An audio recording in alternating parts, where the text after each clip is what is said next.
What is ESG exactly? It's action. It's not the short term, it's the long term. How do you think Chinese enterprises are performing? So far, so good, but a long way to go. Key is education. Mr. Pan, thank you so much for joining us. So let's talk about ESG today. What is ESG exactly? It's comprehensive. That is for we evaluate the enterprises, companies for their development.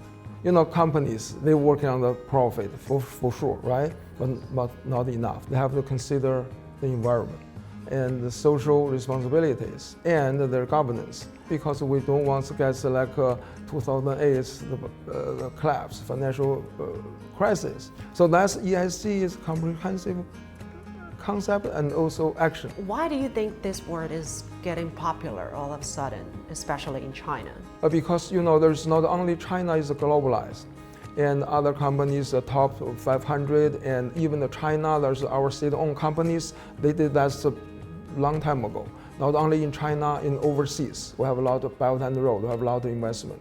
And when we do any investment over there, the first thing we consider is the ESG, like Kazakhstan. I went there and visit our oil companies, China state-owned companies. They not only build up their factories and the real well, and also there's products, and they have done a lot of job to benefit the local people, not only employed people, and like you mentioned, hospital and education, and also there's community facilities. So that's a social responsibility. Protect their environment and make contribution for their society. How do you think Chinese enterprises are performing in terms of their ESG performance?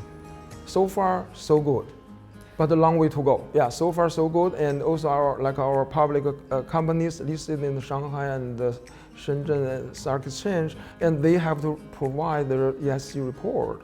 And also, you know, some companies and multinational companies here, and they follow the rules, follow the standards, and work on this. They'll hurt their profit a little bit, but the long term make companies more healthy. How do you think enterprises could better execute their ESG goals and better integrate that with China's carbon peaking and carbon neutrality goals in the future? As I said, there's a long way to go, but the key, it's a lot of things we should do. But the one thing, the key is education. And we have to eventually and continuously educate, cultivate our enterprise leaders. And enterprise is not only leaders and the management team and everyone. Change their mindset to say, oh, okay, this is not, we can do it or we cannot do it.